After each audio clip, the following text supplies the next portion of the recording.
초대교회의 7집사 중에 최초의 순교자는 스데반 집사님이십니다. 그분은 열정적으로 복음을 전하다가 유대인들이 던진 돌에 맞아 숨을 거두게 됩니다. 순교하게 되는 거죠. 그분은 숨을 거두기 전에 이와 같은 말을 남겼습니다. 사도행전 7장 59절 60절의 말씀을 제가 읽겠습니다. 그들이 돌로 스데반을 치니 스데반이 부르짖어 이르되 주 예수여 주 예수여 내 영혼을 받으시옵소서 하고 60절 무릎을 꿇고 크게 불러 이르되 주여 이 죄를 그들에게 돌리지 마옵소서. 주여 이 죄를 그들에게 돌리지 마옵소서. 그 다음에 어떻게 해요? 이 말을 하고 잔다라고 했어요. 여러분, 이 스데반 집사님은 마지막 임종 순간에 인간의 죄를 봅니다. 핵심을 본 거죠. 주여 이 죄를 그들에게 돌리지 마소서라고 하는 인간의 죄의 핵심을 바라본 거예요. 우리는 지난주 이방인 고넬료와 그의 가족들과 심지어 그의 종과 하인들에게까지 베드로가 가서 복음을 전하고 세례를 베풉니다. 그때 오순절 마가의 다락방에 임했던 성령의 사건이 두 번째로 그 가정 가운데 임하는 거예요. 여러분, 본질은 그 이방 사람 고넬료와 주변의 사람들이 자기의 죄를 회개했다라는 거예요. 우리의 신앙의 첫 출발, 이 사도행전의 역사의 첫 출발은 바로 죄를 회개하는 데서부터 시작이 되어집니다. 할렐루야. 여러분, 사도행전이 여기서부터 시작이 되는 거예요. 자, 오늘 여러분 의도하지 않았지만 지난주 말씀에 이어서 그 이방인들 가정 가운데 고넬료의 가정 속에 임했던 성령의 사건 이후에 어떤 일들이 이 초대교회 사도행전에서 일어나고 있는지 그 현장 속으로 여러분들을 초대합니다. 오늘 이 말씀은 나와 상관이 없는 말씀이에요. 여기 많은 사람들이 모였지만 오늘 이 말씀은 여러분들 각자에게 주시는 그 상황에 맡겨주시는 하나님의 말씀이 될 것입니다. 이 말씀을 받으시고 우리가 옆 사람과 우리 건강해지기를 원했잖아요. 이 말씀이 우리 심령에 떨어져서 우리의 속사람이 비실비실한 우리의 속사람이 새 힘을 얻고 돌아가시는 은혜가 있기를 주의 이름으로 축원합니다. 자, 그 말씀의 현장 속으로 들어가 보겠습니다. 19절 말씀입니다. 우리 같이 한번 읽어볼까요? 다 같이 이 말씀의 의미를 생각한다라는 그런 마음으로 천천히 한번 읽어보겠습니다. 시작. 그때 스데반의 일로 일어난 환난으로 말미암아 흩어진 자들이 베니게와 구브로와 안디옥까지 이르러 유대인에게만 말씀을 전하는데, 이 말씀을 잠깐 띄워주십시오. 자, 스데반의 순교 사건으로 말미암아 이제 초대교회 본격적인 박해가 시작되어집니다. 자, 그래서 사도들과 사람들이 초대 교인들이 흩어지는 거예요. 베니게와 구브로와 어디까지 가죠? 안디옥까지 갑니다. 그러나 여러분 성경을 읽으실 때 잘 보셔야 되는 거예요. 우리가 무심코 넘어갈 수 있는 부분이 바로 이 부분이에요. 그 다음이에요. 자, 누구에게 말씀을 전합니까? 유대인에게 한 글자가 더 있어요. 유대인에게 만 복음을 전했다는 거 됐습니다. 스데반 집사님께서 순교하신 다음에 초대교회에 큰 부흥이 일어나면서 동시에 큰 박해가 일어납니다. 정권과 정부의 조직적인 박해가, 교회를 향한 박해가 시작되기 시작하는 거예요. 이 박해를 견디지 못해서 초대 사도들과 사람들이, 교인들이 이곳저곳으로 다 흩어지기 시작합니다. 어디까지 왔다고요? 안디옥까지 왔습니다. 누구에게 복음을 전합니까? 유대인에게만 복음을 전하고 있어요. 여러분, 이 부분을 잘 보셔야 돼요. 지난주에 예루살렘 본부교회에서 고넬료 가정에서 있었던 성령 세례 사건 때문에 예루살렘 본부교회가 허락을 해줬습니다. 그동안은 유대인들에게만 허용됐던 점유물이었던 복음과 세례가 괜찮다, 이방 사람들에게도 복음을 전해도 괜찮다라고 하는 인준이 떨어진 거예요. 그런데 오늘 누구에게만? 유대인에게만 복음을 전했다.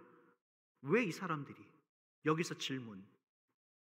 왜 예루살렘 본부교회가 허락을 해준 이 사건 속에 왜 이 사람들이 아직도 유대인에게만 복음을 전하고 있는가? 간단합니다. 두려운 거예요. 껄끄러운 거예요. 싫은 거예요. 만나기가, 마주하고 용기가 없는 거예요. 여러분 기억하십시오. 오늘 여러분들이 이 교회에 나왔다라는 건 그것은 용기가 필요한 거예요. 아멘입니까? 내가 이 세상에서 하나님의 자녀로 이 불법이 난무하고 있는 이 시대 가운데 내가 하나님의 자녀로서 이 시간을 거룩하게 하나님 앞에 나와서 예배를 드린다는 것은 여러분 성령의 역사와 더불어서 여러분들 안에 용기가 있어야지 올 수 있는 거예요. 오늘 새가족도 마찬가지예요. 등록하지 않으셨지만 우리 교회 와서 지금 예배 드리고 있으신 분들도 다 용기가 필요한 겁니다. 우리 인생에서 살아간다는 건요, 용기가 필요합니다. 이 믿음의 용기가 있어야지 하나님을 따라갈 수 있는 거예요. 올해 우리가 들어서 가족들 지금 전도하자고 하잖아요. 엊그저께 감사하게도 요양병원에 계시는 우리 한 모 집사님의 아버지께서 병상 세례를 받으셨어요. 저는 여러분들이 이 사실을 간과하지 않으셨으면 좋겠습니다. 그 요양병원에서 세례를 받으셔서 우리 목사님이 가셔서 세례를 베푸셨는데 얼마나 감사한지 몰라요. 그분은 천국의 생명책에 본인의 이름이 기록된 거예요. 여러분들 가족들을 주변 사람들을 전도해야 됩니다. 아직 믿지 아니하고 아직 나오지 않는 여러분들의 자녀들 전도하셔야 돼요. 그러나 두려운 거예요. 껄끄러운 거예요. 직장 생활하면서 내 직장 상사와 내 부하 직원을 전도해야 되는데 이게 껄끄러운 거예요. 용기가 없는 거예요. 그러나 기억하실 것은 물론 이해가 돼요. 괜히 말했다가 왕따 당할 것 같고 저는 소심해서 두려워서 핑계도 참 많죠. 물론 이해합니다. 하지만 여러분들에게 분명하고 지속적으로 성령께서 네가 가서 복음을 전해라, 네가 만나봐라, 찾아가라, 그런 감동을 계속해서 주시고 있다면 하나님의 음성이 맞는 거예요. 여러분 가십시오. 여러분들의 입술을 주님께서 붙잡아 주실 것입니다. 할렐루야. 믿음의 용기. 75세 아브라함이 본토 친척 아비의 집을 떠나서 익숙한 곳을 떠나서 미지의 세계로 가는 거예요. 다 알려주시고 보내시는 것이 아니라 알려주지도 않고 갈 때에 아브라함은 믿음의 용기가 필요했어요. 나이 80에 그 노인의 몸으로 지팡이 하나 들고 네가 애굽 땅으로 가서 내 백성들을 구원시켜라. 당시 세계 최강 강대국 그 바로 왕 앞에 갈 때 모세가 믿음의 용기가 없다면 할 수 없는 일입니다. 지난주도 그랬어요.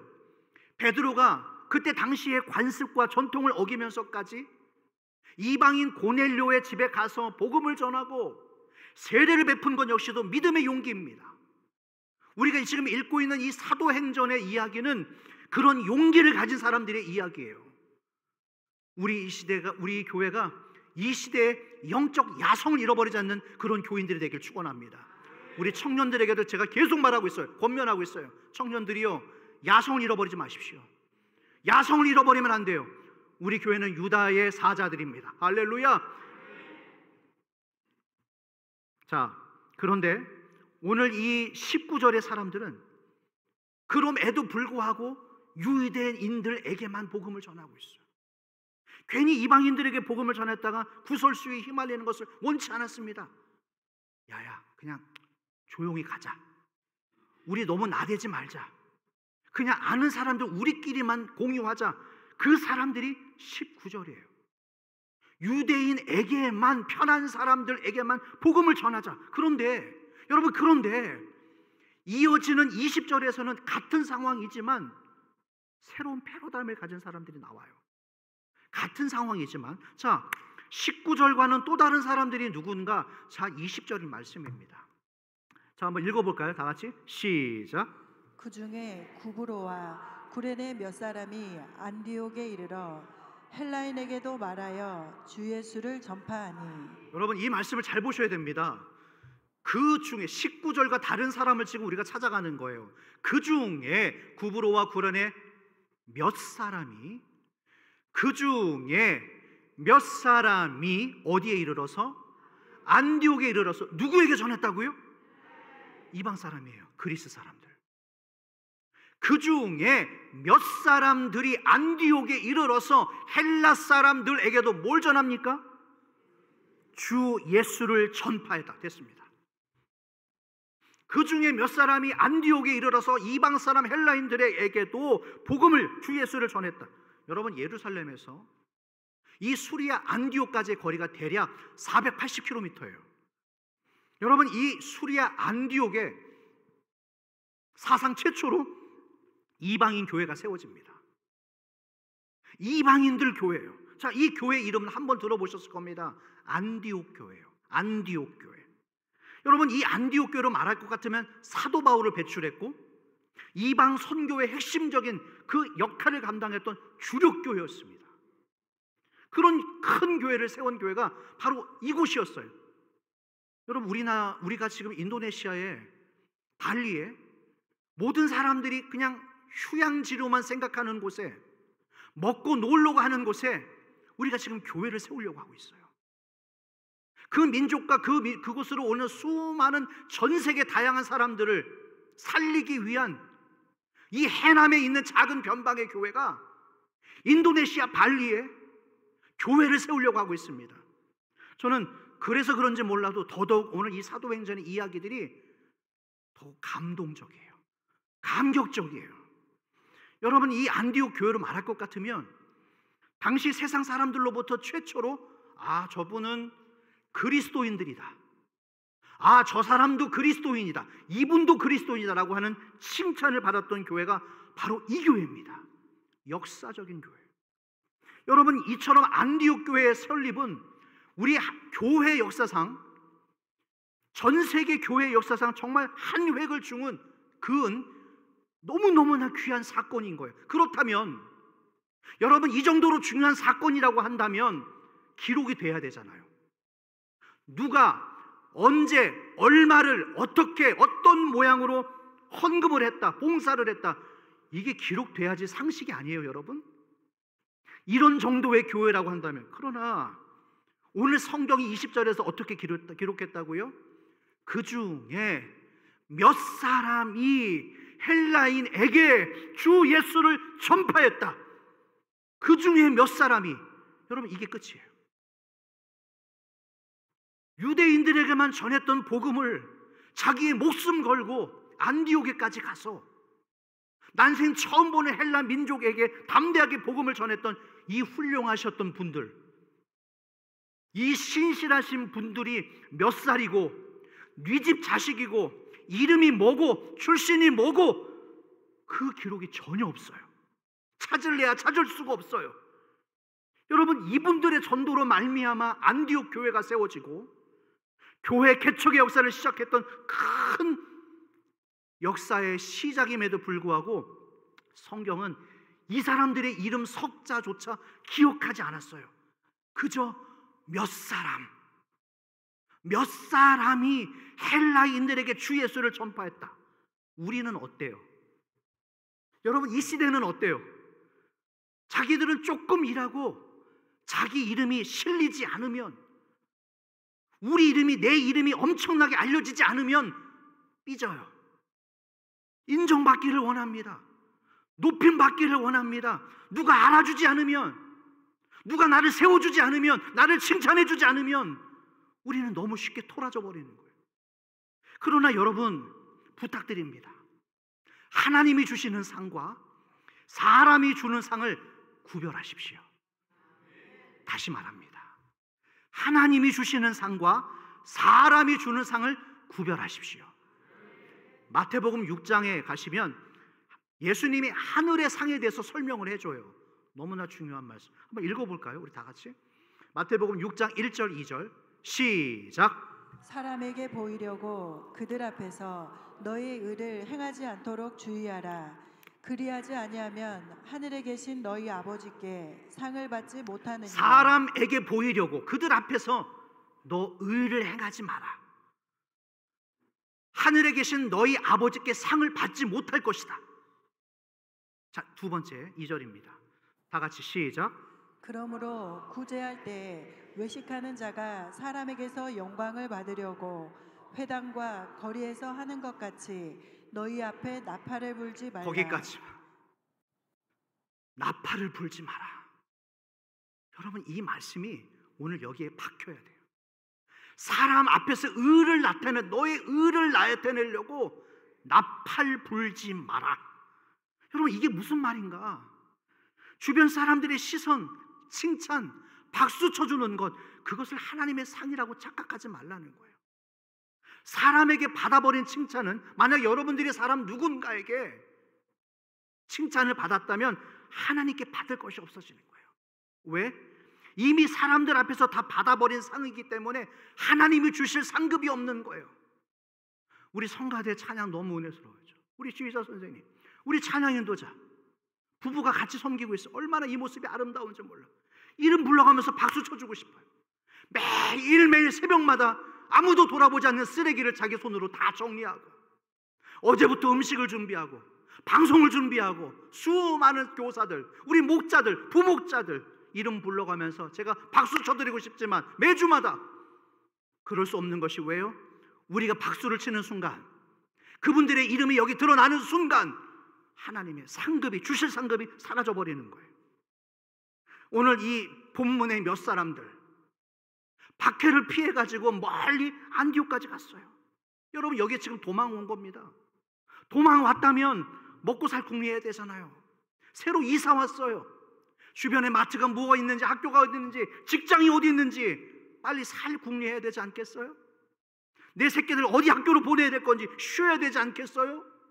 그러나 이 몇 사람들, 이름조차 기록되지 않았던 이 몇 사람들은 이방 사람들에게 찾아갑니다. 복음을 전해요. 주 예수를 전파합니다. 이런 엄청난 사건, 이 사람들의 전도의 열매로 말미암아 회심하는 사람들이 나타나고, 안디옥 교회가 세워지는 놀라운 사건임에도 불구하고 이 사람들의 이름이 없어요. 그래서 기념비를 세울 수도 없어. 박수를 쳐줄 수도 없어. 그분들에게 찾아가서 감사할 수도 없어요. 그러나 분명한 것은 하늘의 상급이 있다라는 거예요. 영원하신 우리 하나님의 상급이 있다라는 거예요. 이 이름도 없는 몇 사람들의 수고를 통하여 안디옥 교회가 세워져요. 여러분, 이 안디옥 교회는 사도 바울과 바나바가 1년 동안 공동 목회를 했던 교회입니다. 얼마나 강력했겠어요. 이렇게 훌륭한 목회자들 두 분께서 팀 목회를 했으니 이 교회가 얼마나 강건하게 세워졌겠어요? 나중에 사도 바울을 선교사로 파송합니다. 세계 선교의 거점교회라고 할 수 있는 주력교회로 이 교회와 지역이 사용받는 거예요. 또 질문, 그렇다면 그 안디옥 교회에 비해서 모든 면에서 훨씬 더 모든 것을 능가하고 있는 우리 한국교회, 우리 교회가, 우리 교회 안에서, 이 나라 안에서 왜 이와 같은 이 안디옥에서 일어났던 생명의 역사가 우리에게 일어나지 않는가? 왜 우리는 이렇게 무기력하게 살아가고 있는가? 그것은 다시 말씀드리지만 하나님의 상급보다 주변 사람들의 상급을 더 기대하고 의식하기 때문이에요. 나 박수 안 쳐주는가? 나에게 박수를 주지 않는가? 여러분, 이런 사람들을 더 의식하기 때문에, 거기에 너무 집착하기 때문에 이 일들이 우리에게 일어나지 않는 거예요. 그러나 여러분들께서 하신 일들이 제가 뭔지를 몰라도, 누가 알아봐 주지 않아도 하나님은 여러분들 한 사람 한 사람을 기억하고 계신다는 것을 믿으시길 바랍니다. 아무도 보이지 않는 곳에서 묵묵히 이 자리를 지키고, 기도의 자리를 지키고, 예배의 자리를 지키고 나아가는, 싸우고 있는 여러분들, 가정 안에서 많은 문제가 있지만, 내 가족들과 많은 갈등 중에 있지만 그럼에도 하나님의 믿음의 끈을 놓지 않고 있는 분들, 직장 생활에서 여러 가지 불편함과 부당함 속에서도 믿음으로 견뎌내고 있는 그런 분들을 주님이 보고 계신다라는 거예요. 오늘 여러분들이 어떤 아픔의 마음을 부여잡고 그럼에도 주님 앞에 나왔는지 그 중심을 주님께서 지금 보고 계신다라는 거예요. 그러나 악한 마귀는 우리 안에 이 평화와 질서를 깨뜨려 버립니다. 이 사이를 비집고 들어오는 거예요. 아니야, 저 목사가 설교를 잘못하고 있는 거야. 너 드러내라. 네 이름을 드러내고 네 기분 내키는 대로 다 쏟아내라. 네 말 다 뱉어내라. 이 과정에서 하나님의 질서는 깨져버리고 관계를 다 단절시켜버리는 거예요. 사랑하는 해남중앙교회 교우들이요, 재직 여러분들이요, 이런 수준의 마귀의 시험에서 이겨내기를 축원합니다. 이런 수준에 넘어지지 마십시오. 본문으로 돌아올까요? 이방 사람, 헬라인, 그리스 사람들에게도 주 예수를 전파했다. 여러분, 예수님이 어디 출신이에요? 유대인입니다. 유대 출신이에요. 예수님의 고향이 어딘가? 변방이에요. 나사렛. 저기 보이지도 않는 섬, 어쩌면 딱 이 지역이에요. 땅끝이라고 사람들이 부르는, 아무도 관심을 갖지 않는 그 유대 땅의 초라한 나사렛 시골에 직업이 뭐예요? 가난한 목수의 아들이에요. 여러분, 헬라 민족, 헬라 사람들은요, 문화적인 수준으로 본다면 유대 민족은 될 것도 아니에요. 당시에 찬란했던 민족, 그 문화를 자랑했던 나라가, 민족이 바로 이 헬라 사람들입니다. 얼마나 콧대가 높았는지 몰라요. 그런데 그런 이 문화 차이 수준 다는 사람들에게 이 시골에 변방에 아무도 알아주지 않는 가난한 목수의 아들이 이 세상을 구원할 메시아로 왔다? 이 사람들이 봤을 때는 기가 막힌 얘기가 돼. 니들이나 잘 믿어라. 우리 문화 수준과 우리의 재산과 우리나라의 문화로만으로 충분히 먹고 살 수 있으니까 니들끼리 잘 믿어봐라 라고 할 수 있지 않겠어요? 얼마나 가소로웠겠어요. 그러나 이 콧대 높은 헬라 사람들이 어떻게 해서 이 변방의 나사렛 예수, 가난한 목수의 아들을 메시아로 받아들일 수 있게 되었는가? 어떻게 이런 일이 가능합니까? 해답을 볼까요? 어떻게 이 민족이 주님 앞으로 돌아왔는가? 21절에 나왔습니다. 자, 21절 우리 다 같이 한번 읽어보십시다. 시작. 주의 손이 그들과 함께 하심에 수많은 사람들이 믿고 주께 돌아오더라. 답이 나왔죠. 뭐예요? 주의 손이 그들과 함께 하심에. 이 콧대 높은 민족 가운데, 믿을 수 없는 상황 가운데 주의 손이 그들과 함께 하심에, 주의 손이 나와 함께 하심에 수많은 사람들이 믿고 주께 돌아오더라. 할렐루야. 여러분들 가문에 이 역사가 일어나기를 축원합니다. 이 해남 땅 가운데, 저 인도네시아에, 몽골에, 필리핀에, 저 중국 땅에, 러시아에, 우크라이나에 이와 같은 역사가 일어나기를 주의 이름으로 축원합니다. 여러분, 하나님은 오늘 우리의 스펙을 보지 않으세요. 우리의 외모를 보지 않으십니다. 우리의 재산을 보지 않으십니다. 누구든지 하나님 손에 붙잡히기만 한다면, 주의 손이 그들과 함께 하심에, 이 손에 붙잡히기만 하신다면 하나님의 역사가 일어난 줄로 믿으시길 바랍니다. 자, 그렇다면 어떤 사람들이 하나님의 손에 붙들릴 수 있는가? 누구나가 아니에요. 아무나가 아니에요. 제가 믿음의 용기가 있어야 된다고 그랬죠. 어떤 사람들이 하나님 손에 붙잡히게 되어지는가? 이 낯선 땅, 그 이방인들을 두려워하지 않고, 크고 작은 불편함을 마다하지 않고 네가 가라, 네가 가서 전해라 라고 뜻에 순종했던 이 소수의 몇 사람, 이름조차 기억되지 않았던 이 소수의 몇 사람들을 같은 사람들이 주님 앞에 쓰임 받는 거예요. 여러분, 하나님의 쓰시기에, 사용하시기에 편하신 도구들이 되십시오. 너무 예민한 분들이 있어. 저는 이래서 안 되고요, 저는 이래서 못할 것 같고요, 제가 바빠서요, 저는 주일에도 일을 해야 돼서요, 제가 뭐를 해야 돼서요. 아니요, 여러분, 하나님이 쓰시기에 너무 예민한 도구가 되지 마세요. 그러면 하나님이 쓸 수가 없어요. 네가 가라, 네가 이번에 가게 돼서 네가 네 것을 드려라 라고 했을 때 예 라고 순종할 수 있는 편한 도구들이 되시기를 주의 이름으로 축원합니다. 저는 바로 우리 교회가 그렇게 하나님 손에 붙잡힌 교회가 되고, 저와 여러분들이 하나님께서 그렇게 편하게 쓰실 수 있는 하나님 손에 붙잡힌 교인들이 되기를 주의 이름으로 축원합니다. 미디안에서 모세가 자기 장인의 양을 칩니다. 그때 그의 나이가 80세였어요. 여러분, 80세예요. 인간적인 눈으로 봤을 때 뭘 할 수 있겠어요. 그러나 80세가 된 그 어르신을 하나님이 그때 부르세요. 모세야. 그 사람의 재산이라고 해봤자 아무것도 딱히 없었습니다. 장인 어른의 양들 칠 때 양을 치던 그 마른 막대기 고작 그거 하나, 80이 될 때까지 그의 전 재산이라고 해봤자 그 마른 막대기 하나밖에 없었어요. 하나님은 이 늙고 초라한 그 늙은 모세를 부르십니다. 모세야, 가라. 네가 가서 저 애굽 땅에서 신음하고 있는 내 백성들을 해방시켜다오. 제가요?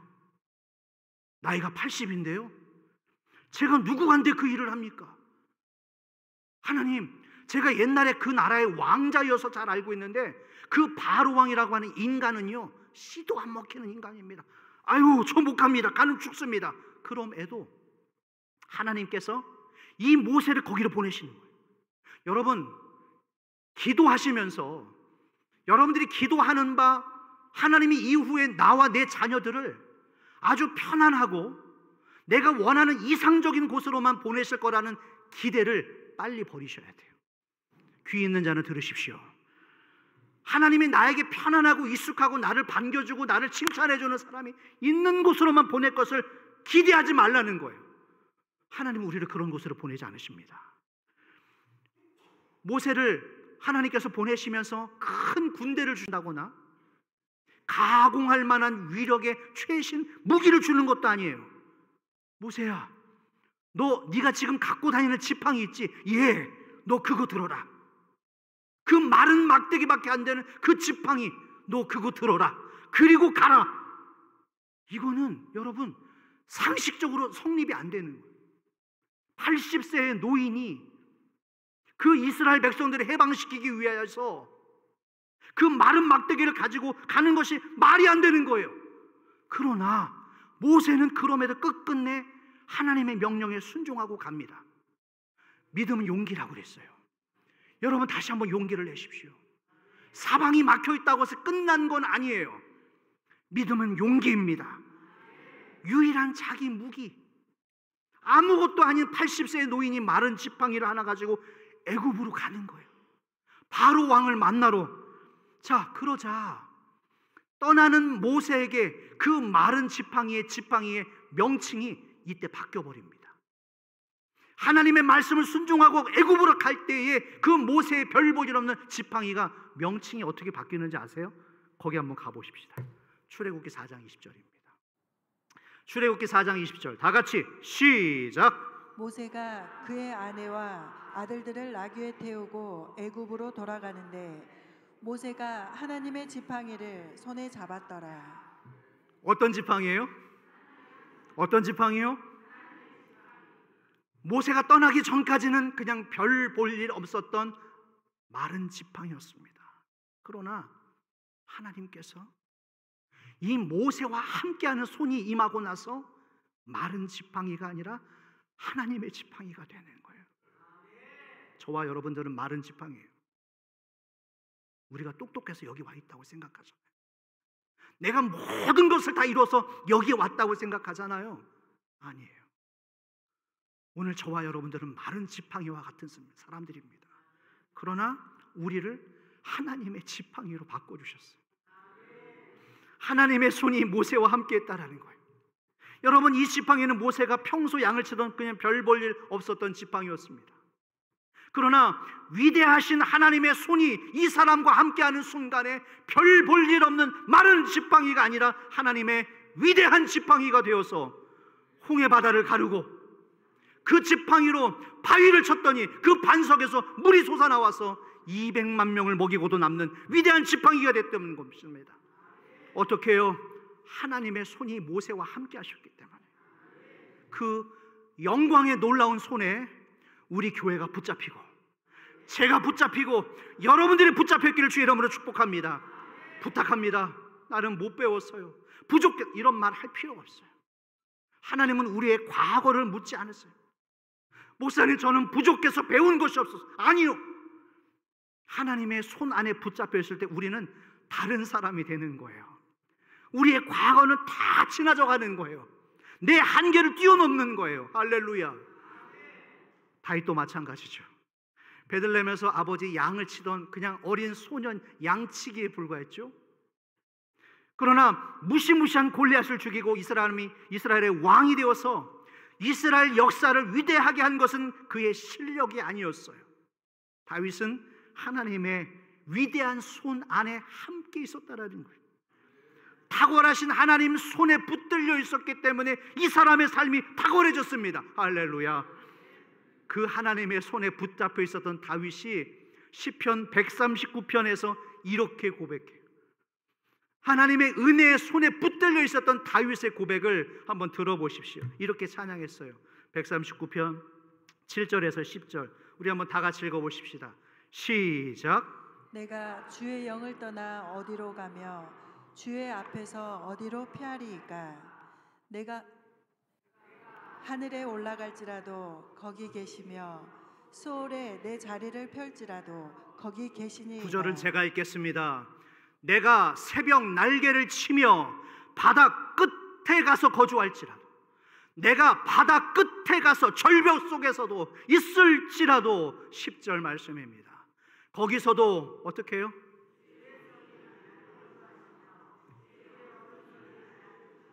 내가 새벽 날개를 치며 바닷가 끝에 절벽이 있을지라도 거기서도 주의 손이 나를 인도하시며 주의 오른손이 나를 붙들어 주실 것이다.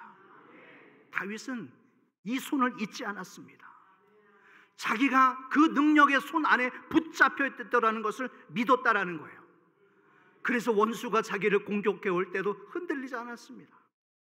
많은 사람들이 자기를 모함하고 배신을 하고 별짓을 다 해도 개의치 않아요. 왜요? 하나님의 손이 자기와 함께 하심을 믿고 있었다는 거예요.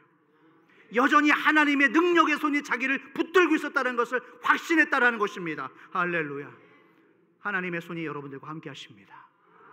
옆 사람에게 우리 인사하십시다. 하나님의 손이 당신과 함께 합니다. 나의 등 뒤에서 나를 도우시는 주, 나의 인생길에서 지치고. 찬양 한번 처음부터 다시 한번 해볼까요? 하나님의 손이 우리와 함께 하십니다. 우리 찬양 드려보겠습니다. 나의 등 뒤에서, 나의 등 뒤에서 나를 도우시는 주, 나의 인생길에서 지치고 고나여 매일처럼 주저앉고 싶을 때 나를 밀어주시네. 일어나 너 걸어라, 일어나 너 걸어라, 내가 새 힘을 주리니. 일어나 너 걸어라, 내 너를 다시 한번 일어나 걸어라, 일어나 걸어라, 내가 새 힘을 주리니. 일어나 너 걸어라, 일어나 너 걸어라, 내 너를 할렐루야. 예수님께서 이 십자가에서 못 박히고 돌아가시면서 이런 말씀을 남기셨어요. 이 십자가에서 주님이 저 빨간 면류관을 쓰시고 온몸이 피로 범벅이 되시면서 이런 말을 남기셨어요. 누가복음 말씀이죠. 23장 46절. 제가 읽겠습니다. 예수께서 큰 소리로 불러 이르시되, 아버지여, 아버지여, 내 영혼을 어떻게 해요?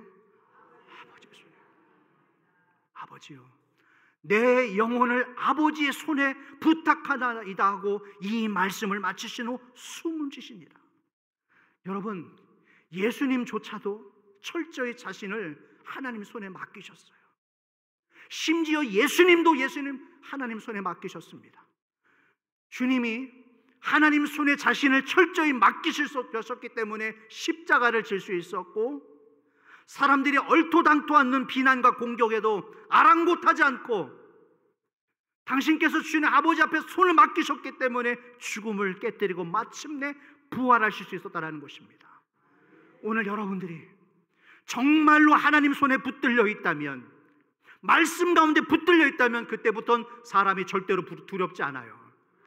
어떤 어려움이 있는지 모르겠습니다. 어떤 환란이 있는지 모르겠습니다. 하지만 어떤 어려운 상황에 있을지라도 여러분들이 하나님 손에 붙들려 있다면 그까짓 건 무섭지 않아요. 할렐루야! 그까짓 건 무섭지 않습니다. 오늘 사도행전 11장 이 부흥의 주역들은 대단한 사람들이 아니에요. 우리와 똑같은 마른 지팡이와 같았던 사람들이었습니다. 무명의 몇 사람들이었어요. 그러나 하나님의 손이 위대하십니다. 하나님의 손 안에서는 무엇이든지 일어날 수가 있는 거예요.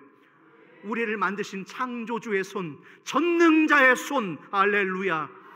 이사야서 41장 10절 우리에게 주시는 말씀입니다. 뭐라고 하실까요? 다 같이 읽어보겠습니다. 시작.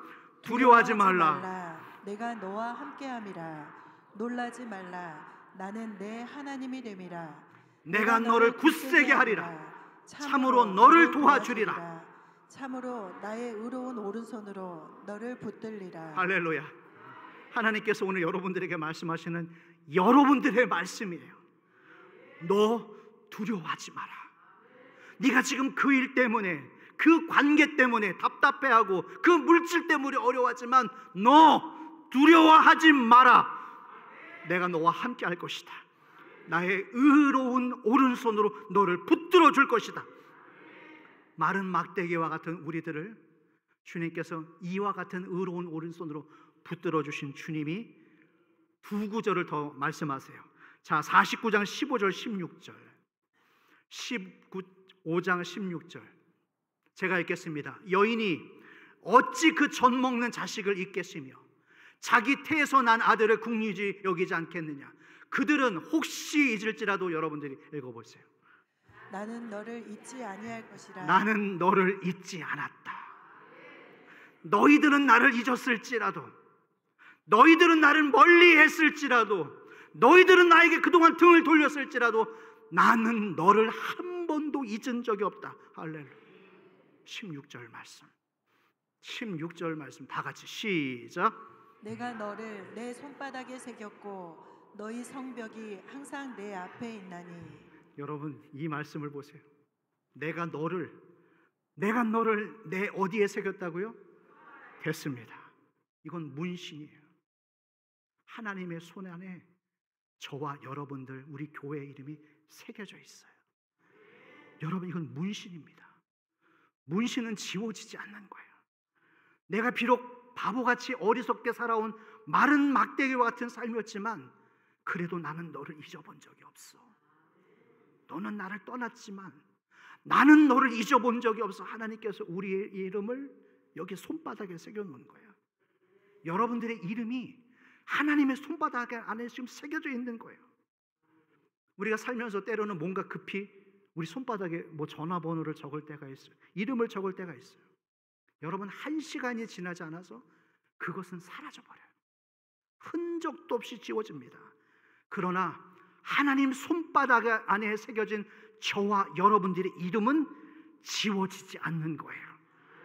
여러분, 우리가 그 하나님의 은혜와 사랑의 손에 붙들려 있을 때, 내 손을 그분 앞에 내밀 때에 우리의 인생이 달라집니다.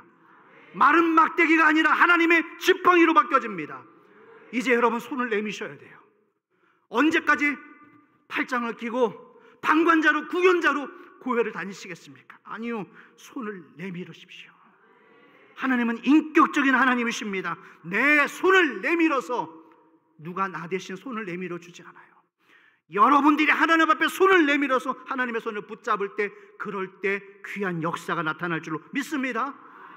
그럴 때가 돌아왔어요. 내 손을 그동안 한 번도 내밀지 않았지만 이제는 이 위기 앞에서, 이 상황 앞에서 내 손을 주님 앞에 내놓을 때가 왔어요. 여러분, 하나님의 손에, 그 손에 사로잡히면 비록 나는 보잘것 없어도 전능하신 하나님의 손에 붙잡힌다면 얘기가 다 달라집니다. 오늘 우리에게 중요한 사실은 내가 얼마나 배웠느냐, 내가 얼마나 많이 가졌느냐가 아니에요. 이 세상 문화에 사로잡혀 있지 않고 이 시간 하나님의 손에, 그 능력의 손에 붙잡힌 여러분들이 되시기를 주의 이름으로 축원합니다. 말씀을 정리해 가겠습니다.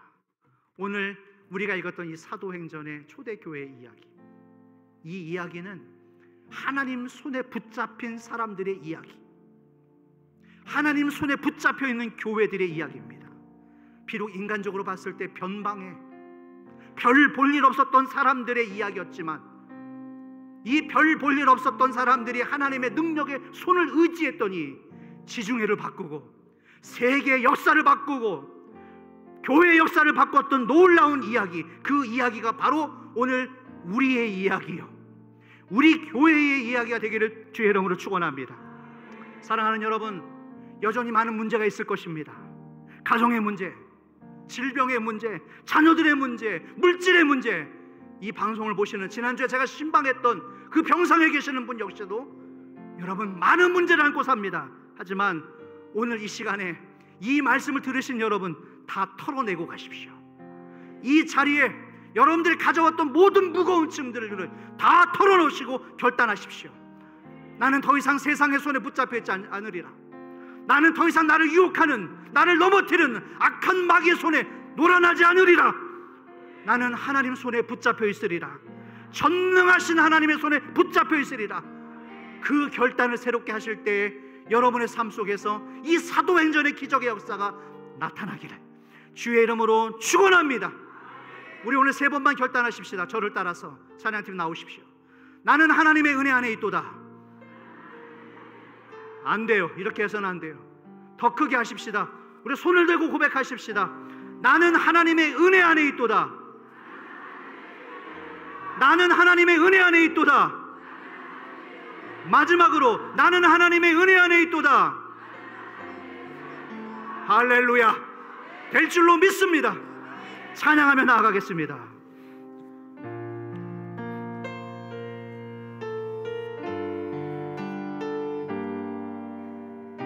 아무것도 두려워하지 말라.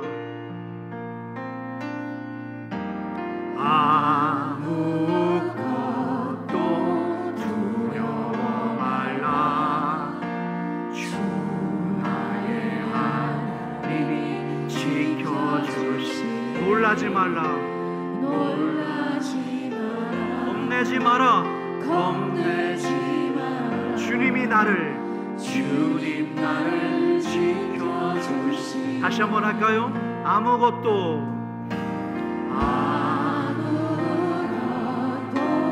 두려워 말라. 주 너의 하나님이 지켜주시. 놀라지 마라. 겁내지 마십시오. 겁내지 마라. 왜냐하면 주님 나를 지켜주시. 내 맘이 힘이 겨워, 내 맘이 힘에 겨워 지칠지라. 주님 나를 지켜주시네. 세상의 험한 풍파 몰아칠 때도 주님 나를 지켜주시. 다 같이 주님은 나의 산성, 주님은 나의 요새, 주님은 나의 손, 나의 힘이 되신, 나의 힘이 되신 주. 내 맘이 힘에 겨워 지칠지라도, 내 맘이 힘에 겨워 지칠지. 주님이 우리를 지켜줍니다. 주님 나를 지켜주시네. 아멘. 세상의 험한 풍파 몰아칠 때도